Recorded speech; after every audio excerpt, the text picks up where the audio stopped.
Admiral, RADM Scott F. Giberson is an assistant U.S. Surgeon General serving our nation as an active Corps duty officer in the Commissioned Corps for 24 years. He has served with multiple U.S. departments, including the Department of Homeland Security as a founding member, Health and Human Services, Department of Defense, and State Department. Currently, he is the Deputy Director of Human Capital at Centers for Medicare and Medicaid Services. RADM Giberson has served in many active duty roles as a pharmacist, clinician, senior public health advisor, senior medical program officer, director, and as executive leadership. He maintains dual licensure as a pharmacist and clinician and served 15 years in his career performing clinical duties in the field assigned to the Indian Health Service in 3 different geographical areas. He functioned in both pharmacy and family medicine clinical roles. In 2003, RADM Giberson was detailed to the Department of Defense in Hawaii for 3 years and served on many international health missions for the Department of Defense's Pacific Command, involving more than 23 countries. Prior, in 2001, RADM Giberson responded to the anthrax attacks in New York City and served as the national coordinator for all nurse and pharmacist response teams under the newly formed Department of Homeland Security. He returned to the IHS to direct the National HIV/AIDS Program in 2006, an author of articles in many publications, a speaker at numerous domestic and international events, and an adjunct faculty at multiple universities on various public health and leadership topics. His educational pursuits are wide-ranging. RADM Giberson received the Corps' first ever Presidential Unit Citation, which was awarded to him by President Obama in the Oval Office. He has received numerous national and service awards, including the Department of Defense's Meritorious Service Medal, the Corps' Distinguished Service Medal, the Surgeon General's Medallion, the Secretary's Meritorious Medal, and multiple honorary doctorates for his leadership and interprofessional body of work. After roughly 5 years serving in multiple permanent and acting and response roles in the Office of Surgeon General, RADM Giberson received his 2nd star and was promoted to Rear Admiral. We are delighted and blessed to have him here today to offer the speech.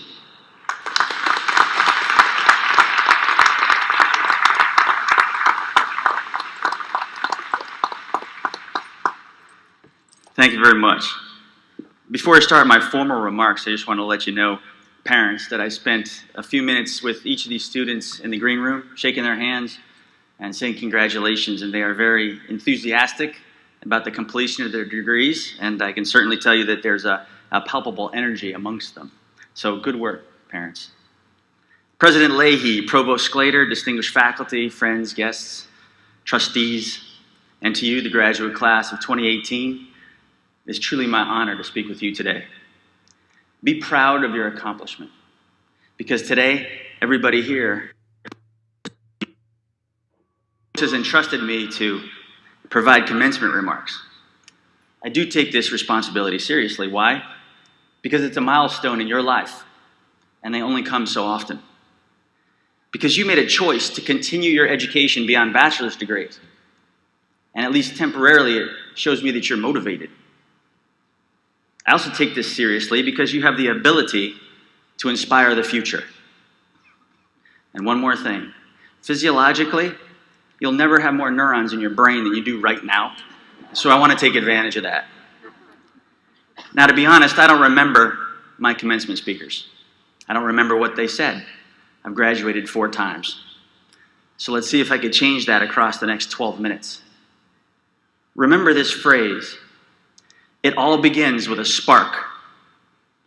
It is your commitment, your desire, your willingness to have impact on others. It is your energy. The spark is not ultimately your success or your achievement. And surprisingly, the spark is not even motivation. That's not to say that we don't all need to be motivated sometimes. You know, a kick in the butt to pull an all-nighter, study, maybe to get up in the morning for that early run, or maybe not to eat the whole pint of ice cream in one sitting. The spark is not who or what motivates you. The spark is what inspires you. When I coach executives and leaders, I often say, light a fire under someone to motivate. Light a fire within to inspire. It will have much longer impact. So do me a favor, and I want you to really to think about this. Even for those of you that are drifting in and out of consciousness from partying last night, and I'm not judging, I'm relating. I've been there. Do me a favor and give me your best attempt to identify one person that inspired you the most. Maybe a parent, a friend, a famous person. How did they make you feel? What was their impact on you? And how long did it last? Inspiration is a powerful tool. It requires you to lead by example, not from atop a proverbial ivory tower, but from the bottom looking up, or standing side by side with your comrade. It should be selfless. It should be authentic and for the greater good. Whether you are an extrovert or an introvert, whether you are a wallflower or a trendsetter, each of you has something to offer. So, how do you inspire someone? It starts with each of you being inspired yourselves. Finding events, life experiences, or simple actions that inspire you.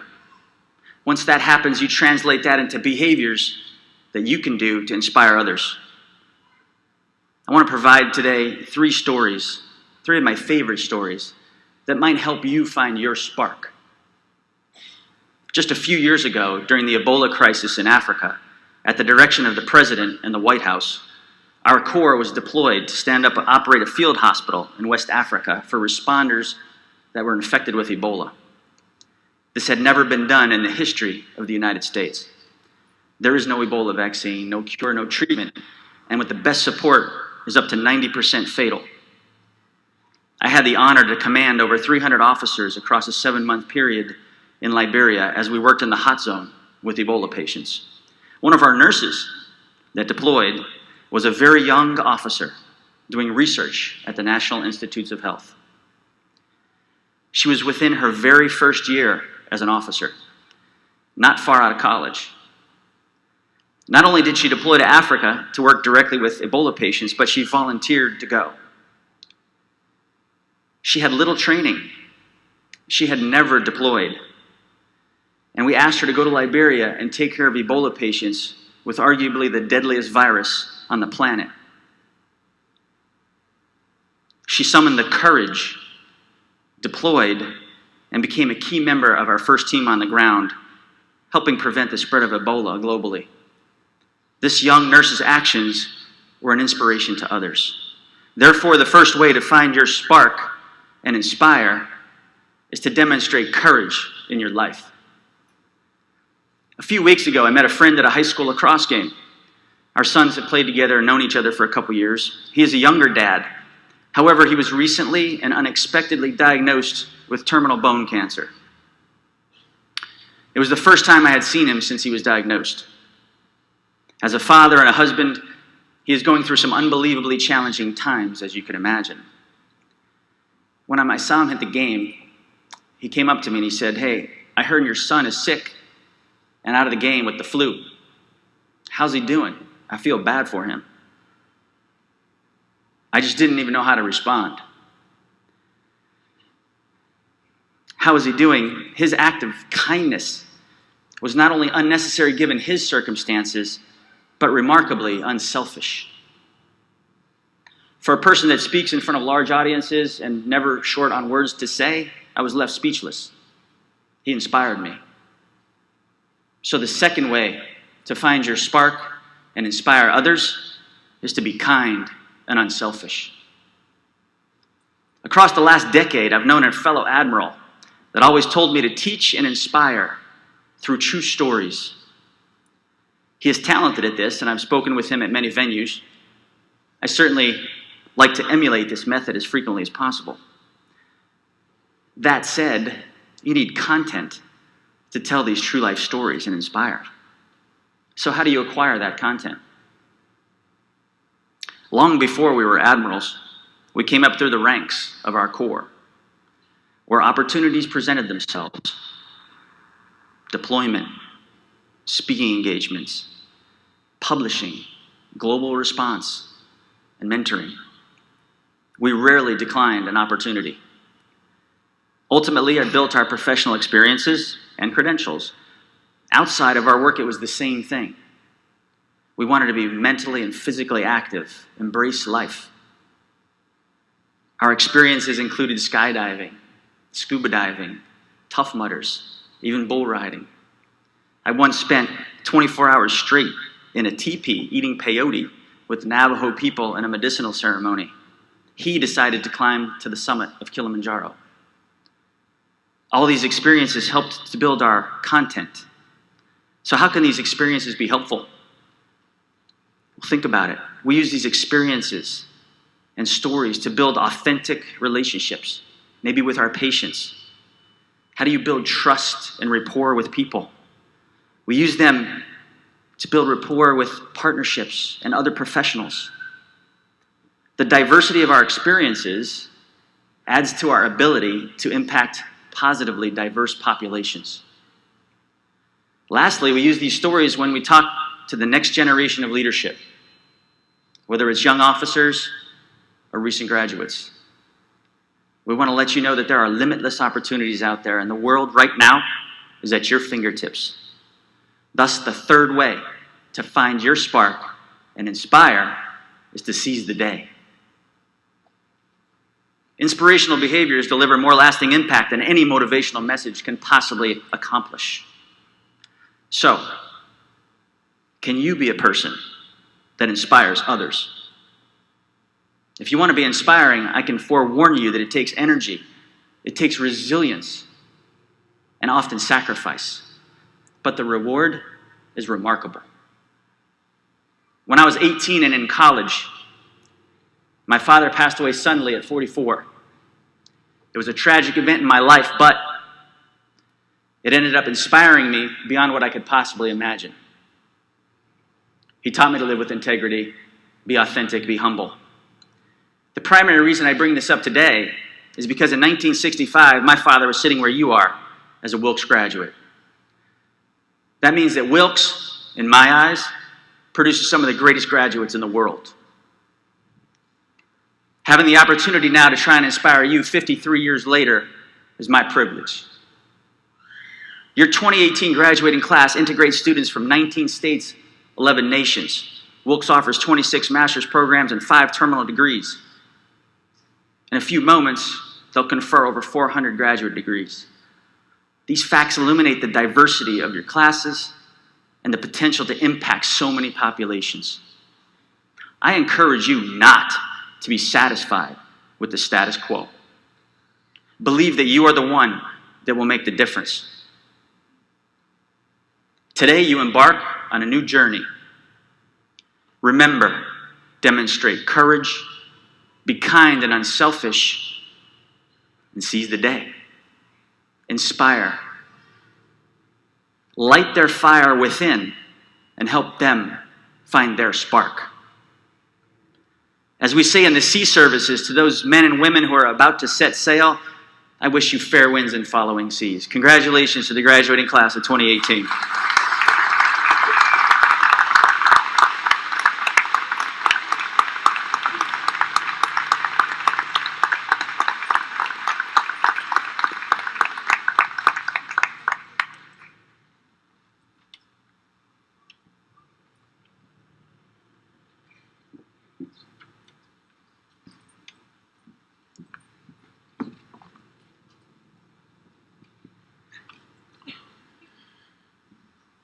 Good morning, everyone.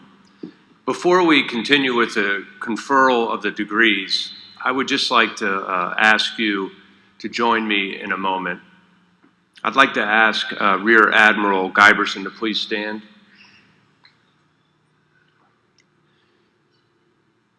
You now know of Admiral Giberson's distinguished career. In fact, if it weren't so distinguished, we wouldn't have had to have such a long introduction, Admiral.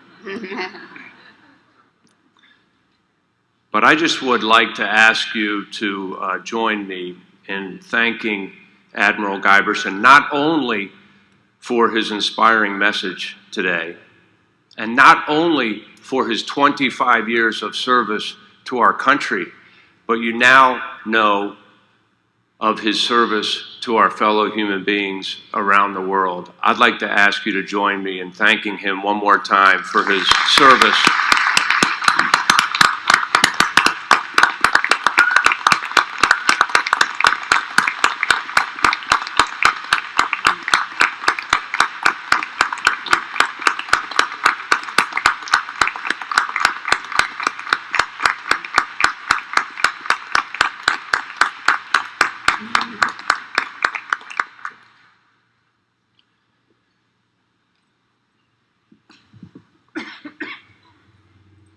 And while we're at it, I'd like to continue a tradition that we started here at Wilkes some years ago.